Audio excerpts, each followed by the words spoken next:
Tuporia နဲ့ဒါ Charles Oliveira တို့ကဆိုရင်ဒါ UFC 317မှာထိုးချတော့မှာဖြစ်ပါတယ်အားလုံးမင်္ဂလာပါကျွန်တော် Sport Game မြန်မာ channel နဲ့ပြန်လည်ကြိုလိုက်ပါ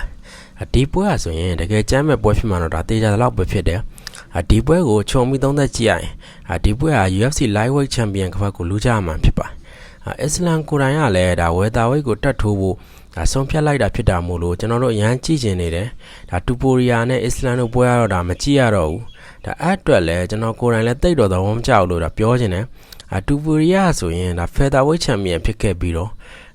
အခု155ပေါင်သားမှာရှင်းမြန်သွားမှဖြစ်ပါတယ်Charles Oliveira ကတော့ဒါဒီ division မှာဆိုရင်ဒါတော်တော်ကြိုက်စရာကောင်းတဲ့ fighter အုပ်ဖြစ်ခဲ့ပြီးတော့ဒါ champion ကပတ်ကိုလည်းပြန်လဲရယူဖို့ဆန္ဒရှိနေကြတာဖြစ်ပါတယ်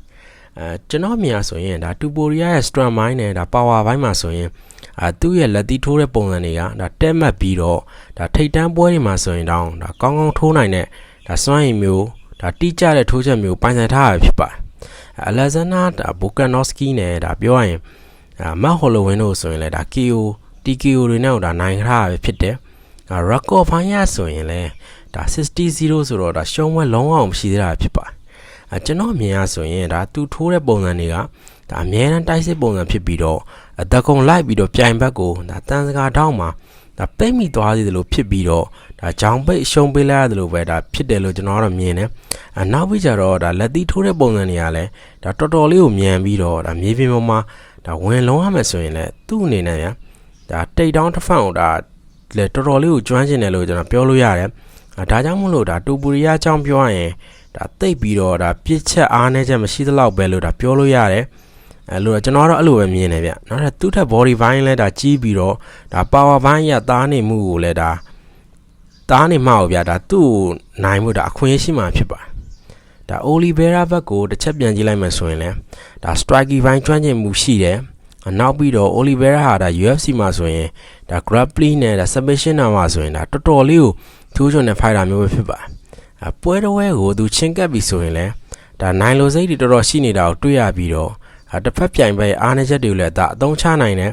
ဒါ fight IQ မြင့်တဲ့ကစားသမားမျိုးဖြစ်တယ်လို့တော့ကျွန်တော်ကတော့မြင်တယ်အတွေ့အကြုံပိုင်းရဆိုရင်လည်းဒါပွဲတစ်ပွဲစီကိုလည်းဒါကောင်းကောင်းထိန်းချုပ်နိုင်ပြီးတော့ဒါကမ်းပတ်နဲ့တောင်ဒါအနိုင်ယူတတ်တဲ့ fighter မျိုးလည်းဖြစ်တာကိုဒါကျွန်တော်အနေနဲ့တော့တွေ့ရပါတယ်ဒါအစ္စလမ်နဲ့ပွဲမှာဆိုရင်ဒါသူ့အနေနဲ့ဗျဒါအစ္စလမ်မာကာချက်ရဲ့လက်သီးထိုးချက်ကဒါသူ့ရဲ့ဂျောကိုထိသွားခဲ့ပြီးတော့ဒါလဲနေတဲ့အချိန်မှာဒါ triangle ချုံးနဲ့အရှုံးပေးလိုက်ရတယ်ဖြစ်ပါတယ်ဒါရှင်ပြီးတော့ဒါချုပ်ကြမယ်ဆိုရင်တော့ဒါပြောလို့သိမရဘူးလို့တော့ဒါကျွန်တော်အနေနဲ့တော့ဒါမြင်တယ်ဗျဒါက Tuporia အနေနဲ့ကတော့ဒါနိုင်ကျင်တော့ရိုးရှင်းတယ်သူ့ရဲ့လက်သီးထိုးချက်တွေကိုဒါထိထိမိမိထိအောင်သုံးချပြီးတော့ Oliveira ကိုဒါလဲကျသွားအောင်ဒါလုံနိုင်ဖို့ပဲလိုပါတယ်ဒါကျွန်တော်ကတော့ကျွန်တော်မြင်ရတော့ဗျာဒါ Tuporia ဘက်ကတော့နိုင်မှုကတော့ရိုးတယ်ဒါ Oliveira အနိုင်ရဖို့ကြတော့သူ့ရဲ့အားကိုဒီထက်အသုံးချပြီးတော့ဒါအနီးကပ်ပုံစံတွေကိုရအောင်ယူပြီးဒါမြေပြင်ပေါ်လာလဲကျသွားအောင်အားကိုဆွဲလိုက်ရမှာဖြစ်ပါတယ်ပြီးတော့ဒါမြေပြင်ပေါ်မှာဗျတော်တော်ကြောင်ထိန်းချုပ်ထားနိုင်ရင်တော့သူ့အတွက်နိုင်ရဖို့ရလက်ကောင်းတွေလည်းပိုင်ဆိုင်နိုင်မှာဖြစ်ပါတယ်ဒါခြုံပြောရရင်တော့ဒါ striking ဘိုင်းနဲ့ဒါ grappling ဘိုင်းကျွမ်းကျင်မှုအားပြန်ကြရမှာဖြစ်ပါတယ်